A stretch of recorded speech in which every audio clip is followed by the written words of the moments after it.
মৃত্যুর 40 দিন আগে মানুষ যে 3টি স্বপ্ন বারবার দেখতে পায়, অর্থাৎ 3টি স্বপ্ন যদি কোনো মানুষ মৃত্যুর 40 দিন আগে দেখতে পায়, তাহলে বুঝতে হবে আল্লাহ তাআলা তার 40 দিনের ভেতরে অর্থাৎ সতর্কবাণী তাকে দিচ্ছে। 40 দিন আগে থেকে মানুষ এই 3টি স্বপ্ন বারবার দেখতে পায়। সাইয়েদনা আলী রাদিয়াল্লাহু তাআলা আনহুর এক বন্ধু একবার সাইয়েদনা আলী রাদিয়াল্লাহু তাআলা আনহুকে বললে, ইয়া সাদিকি, আমার এক বন্ধু ইন্তেকাল করছে, তবে মৃত্যুর 40 দিন আগ পর্যন্ত সেই স্বপ্নগুলো বারবার দেখছে, সে আমাকে দেখতে পায়। আসলে এই স্বপ্নগুলোর যদি একটু ব্যাখ্যা বলতেন। তখন সাইয়েদনা আলী রাদিয়াল্লাহু তাআলা আনহু মৃত্যুর 40 দিন আগে কিছু স্বপ্ন তখন ওই বন্ধুকে বলেছিলেন। কারণ স্বপ্নের সর্বশ্রেষ্ঠ ব্যাখ্যাকার ছিলেন সাইয়েদনা ইউসুফ আলাইহিস সালাম। তিনি কিন্তু স্বপ্নের সর্বোচ্চ ব্যাখ্যা এবং সর্বশ্রেষ্ঠ ব্যাখ্যা করতে পারতেন।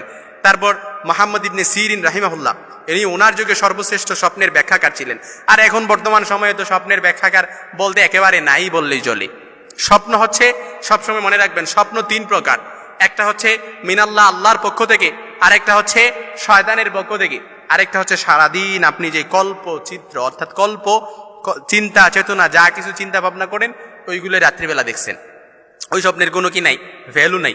তারপর শয়তানের পক্ষ থেকে যেটা আসছে ওইটারও ভ্যালু নাই, ওটা থেকে আল্লাহ তাআলার কাছে সবসময় প্রার্থনা করবেন। তারপর 3 নাম্বার যে স্বপ্নটা, 1 নাম্বার যে স্বপ্নটা সেটা হচ্ছে মিনাল্লাহ, আল্লাহর পক্ষ থেকে যে স্বপ্নটা আসে, এই স্বপ্নটা অর্থবহ হয়, এই স্বপ্নটা খুব ছোট হয়। এটা শয়তানের মতো মুভি কিংবা সিনেমার মতো হয় না, অনেক বড় লম্বা, যেটার কোনো কি নাই, কুল কিনারা নাই, এরকম হয় না। আল্লাহর পক্ষ থেকে যে স্বপ্নটা আসে সেটা কি আপনাকে একটা ইশারা দিচ্ছে, আপনার ভবিষ্যতের একটা ইশারা দিচ্ছে। কারণ স্বপ্ন হচ্ছে এটা নবুয়তের 46 ভাগের 1 ভাগ। আল্লাহর হাবিব সাল্লাল্লাহু আলাইহি সাল্লামের কাছে কিন্তু স্বপ্নের মাধ্যমে ওহী নাজিল হয়েছিল। এজন্য আল্লাহর হাবিব সাল্লাল্লাহু আলাইহি সাল্লাম বলেন, সাইয়েদনা আবু হুরায়রা রাদিয়াল্লাহু তাআলা আনহু থেকে বর্ণিত, আল্লাহর হাবিব বলেন, স্বপ্ন অর্থাৎ নবুয়তের আর কোনো কিছু অবশিষ্ট নাই, সব কিছুই কি বাকি নেই, কোনো কিছুই বাকি নেই, তবে অবশিষ্ট হচ্ছে মুবাশশিরাত, সুসংবাদ। তখন সাহাবীরা বললেন, ইয়া রাসূলুল্লাহ, মুবাশশিরাত কি? তখন আল্লাহর হাবিব বললেন, ভালো স্বপ্ন, ভালো স্বপ্ন, এটা হচ্ছে সুসংবাদ। এজন্য ছোট্ট ছোট্ট স্বপ্ন যেটা আল্লাহর পক্ষ থেকে হয়, এরকম স্বপ্ন খুবই অর্থবহ হয়। এজন্য মৃত্যুর 40 দিন আগে কোনো মানুষ যদি, সাইয়েদনা আলী রাদিয়াল্লাহু তাআলা আনহু বলেন, মৃত্যুর 40 দিন আগে কোনো মানুষ যদি 3টি স্বপ্ন বারবার দেখতে পায়, তাহলে বুঝে নিতে হবে আল্লাহ তাআলা তার মৃত্যুর সতর্কবার্তা তার উপর নাজিল করতেছে। এর 1 নাম্বার শর্ত হচ্ছে, আপনি যদি দেখতে পান, আপনি যদি যেই স্বপ্নটা, 1ম নাম্বার স্বপ্ন যেটা আপনি যদি দেখতে পান যে আপনার পূর্বপুরুষ, আত্মীয় স্বজন যারা ইন্তেকাল করছে তারা আপনাকে ডাকতেছে, তারা আপনাকে ডাকতেছে, হাহাকার করতেছে, তাদের কাছে চলে যাওয়ার জন্য ডাকতেছে, কিংবা তাদেরকে বেশি বেশি স্বপ্ন দেখতেছেন, তখন মনে করবেন যে আপনার মৃত্যুর সময় ঘনিয়ে এসেছে। তবে এটাই যে খুব একেবারে বুঝার বিষয় এরকম কিন্তু নয়, কিছু বিষয় রেয়ার থাকতে পারে।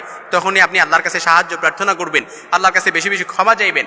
2য় নাম্বার যে স্বপ্নটা সেটা হচ্ছে, আপনি যদি স্বপ্নে দেখেন যে আপনার বুক থেকে একটা পাখি বের হয়েছে আর এটা ছটফট করতে করতে আসমানের দিকে চলে গেছে, সাইয়েদনা আলী রাদিয়াল্লাহু তাআলা আনহু থেকে আসমানের দিকে চলে গেছে, তখন মনে করবেন যে আপনার মৃত্যুর সময় ঘনিয়ে এসেছে, আপনাকে ইঙ্গিত, এই স্বপ্নটা আপনাকে ইঙ্গিত বহন করতেছে।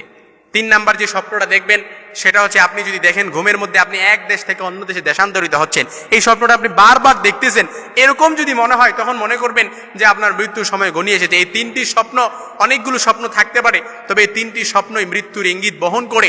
এই স্বপ্নগুলো থেকে, কিংবা খারাপ স্বপ্নও যদি আপনি দেখেন, এগুলো দেখলেই যে মৃত্যুর ইঙ্গিত বহন করে এরকম নয়, তবে এটা হচ্ছে সাইয়েদনা আলী রাদিয়াল্লাহু তাআলা আনহু সম্ভবত বলেছেন। এই জন্য আপনি যদি এই স্বপ্নগুলো দেখেন কিংবা খারাপ কোনো স্বপ্নও যদি দেখেন, এগুলো থেকে বেঁচে থাকার জন্য তখন একটাই করণীয়, আপনার জন্য একটাই পালনীয়, সেটা হচ্ছে সাদাকা করবেন, আল্লাহর রাস্তায় সাদাকা করবেন, বেশি বেশি নফল নামাজ পড়ে আল্লাহ তাআলার কাছে দোয়া করবেন। কারণ সাদাকা, ইন্না সাদাকাতু তুদফিউ গাদাবার রাব, কারণ সাদাকা, দান সাদাকা, এটা আল্লাহ তাআলার আপনার প্রতি যদি অসন্তুষ্ট থাকে, কিংবা আল্লাহ তাআলা আপনার প্রতি রাগ থাকে, ক্ষোভ থাকে, গুসা থাকে, এটা আল্লাহ তাআলা রাগ, ক্ষোভ, গুসা, অসন্তুষ্টি সব কিছুকে দূরীভূত করে দেয় সাদাকা। কারণ সাদাকা করলে এটা স্বপ্নের যে বিপদ আপদ আছে এটা আল্লাহ তাআলা দূরীভূত করে দেয়। এজন্য খারাপ কোনো স্বপ্ন দেখলে, বিপদে আপদে পতিত হলে আপনি দান সাদাকা বেশি বেশি করবেন। কারণ সাদাকা যে বিপদ আপদ দূরীভূত করে, এটা সাইয়েদনা সুলাইমান আলাইহিস সালামের সময়কার এক ব্যক্তির ঘটনা থেকেও কিন্তু আমরা বুঝতে পারি। এজন্য যখনই কোনো খারাপ স্বপ্ন দেখবেন, এই স্বপ্নগুলো বারবার দেখবেন, তখন আল্লাহ তাআলার কাছে বেশি বেশি আশ্রয় প্রার্থনা করবেন শয়তান থেকে। আল্লাহ তাআলার কাছে বেশি বেশি তাউজ পড়বেন, আউযু বিল্লাহি মিনাশ শাইতানির রাজিম, এটা বেশি বেশি পড়বেন। এমনই কি পারলে 2 রাকাত নফল নামাজ পড়ে আল্লাহ তাআলার কাছে সাহায্য চাইবেন। এমনই কি দান সাদাকা বেশি বেশি করবেন। এই দান সাদাকা বেশি বেশি করলে আল্লাহ তাআলা আপনার সামনের বিপদ আপদ থেকে আপনাকে দূরীভূত করে দিবে।